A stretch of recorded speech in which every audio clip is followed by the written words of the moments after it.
caderno de ciências aberto, porque hoje nós vamos falar de sustentabilidade e tipos de energia. Sustentabilidade é um conceito que apareceu primeiramente em 1972 na Suécia, numa convenção em Estocolmo. E esse termo sustentabilidade, ele é definido como a possibilidade de crescimento econômico e provimento das necessidades básicas humanas sem o desgaste e poluição ambiental. Como assim? De que forma o ser humano pode ter as suas necessidades básicas atendidas, né? Alimentação, trabalho, transporte, sem prejudicar o meio ambiente, sem impactar negativamente, de modo que as futuras gerações continuem com acesso aos recursos naturais que temos hoje, por exemplo. Quando chega em 1992, no Rio de Janeiro, ocorre a Eco 92, e um novo termo começa a ficar em evidência, é o desenvolvimento sustentável, que vai atender exatamente esses critérios aqui, de que forma o ser humano pode garantir a sua existência, trabalhando, se alimentando, consumindo, garantindo que as futuras gerações continuem tendo acesso ao meio ambiente de qualidade. Esse desenvolvimento sustentável ele vai contemplar três dimensões. São elas a dimensão econômica, relacionada com o financeiro, social entre as pessoas e ambiental, o meio ambiente.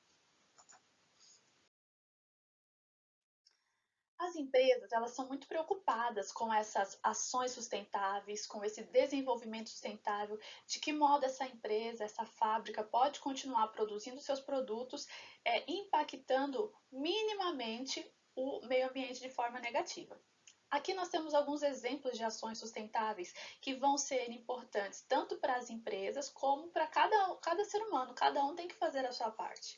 Então está aqui, economizar energia elétrica, aquela história de não demorar no banho, não deixar o telefone celular carregando a noite inteira, evitar o desperdício de água, de novo, não demorar no banho tanto por conta da energia elétrica como por causa do consumo da água.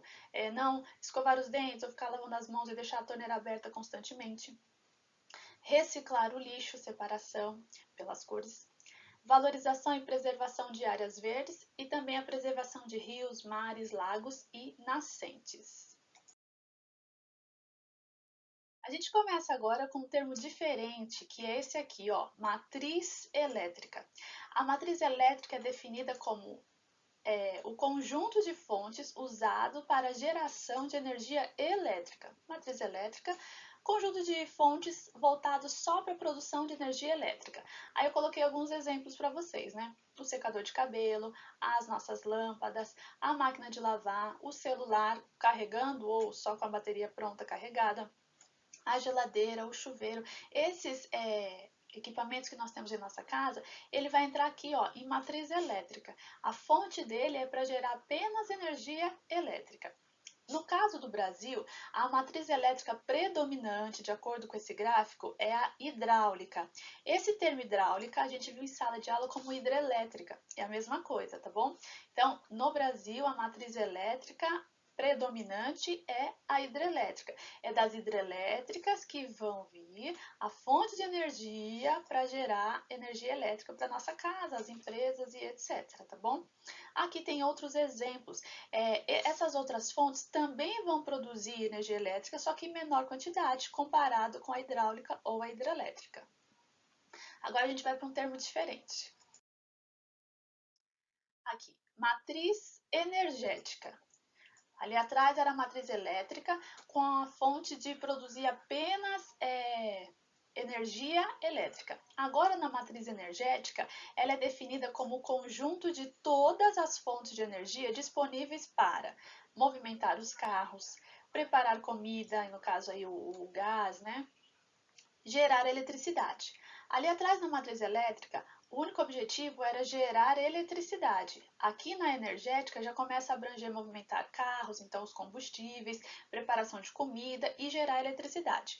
Então a gente diz que essa matriz energética, como ela também está relacionada com gerar eletricidade, ela faz parte da matriz elétrica, tá? Aqui nós temos duas tabelas, uma da matriz energética mundial e outra da matriz energética brasileira, do nosso país. E várias fontes e a porcentagem.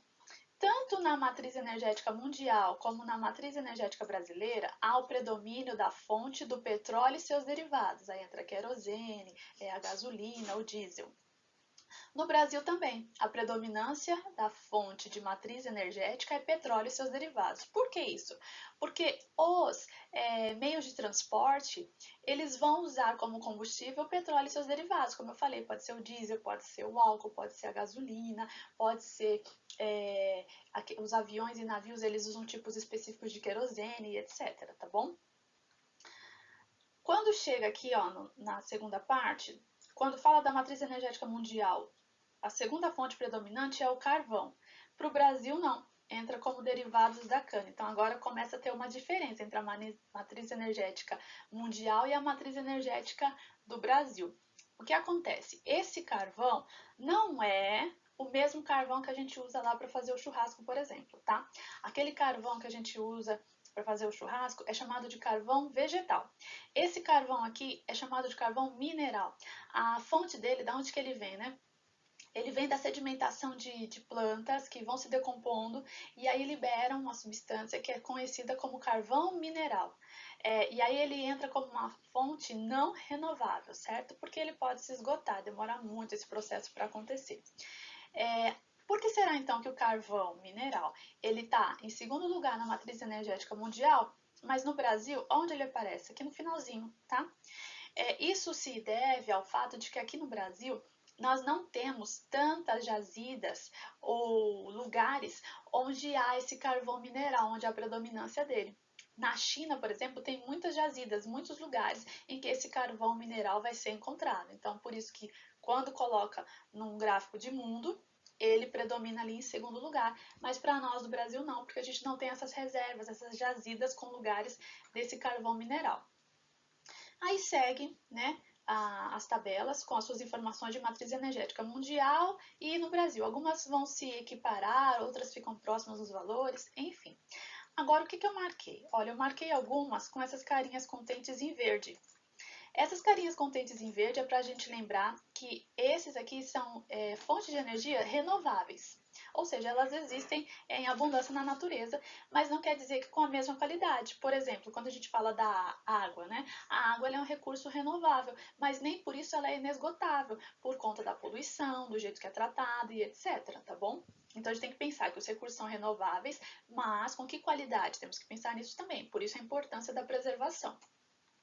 Os outros que não estão marcados são as fontes não renováveis, ok? Então, são as mais poluentes. No caso aqui, ó, do carvão, ela é a fonte mais poluente que a gente conhece, tá? O carvão mineral que eu falei.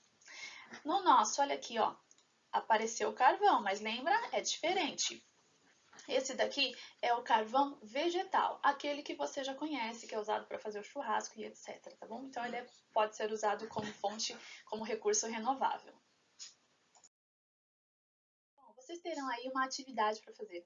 A atividade do caderno do aluno do segundo bimestre. Uma das atividades é fazer um gráfico, tanto da matriz energética mundial como matriz energética do Brasil, destacando com cores diferentes aqueles que são os recursos renováveis e não renováveis. Então tá fácil porque eu até deixei marcadinho ali para vocês com a carinha contente. Então volta um pouquinho no vídeo se precisar.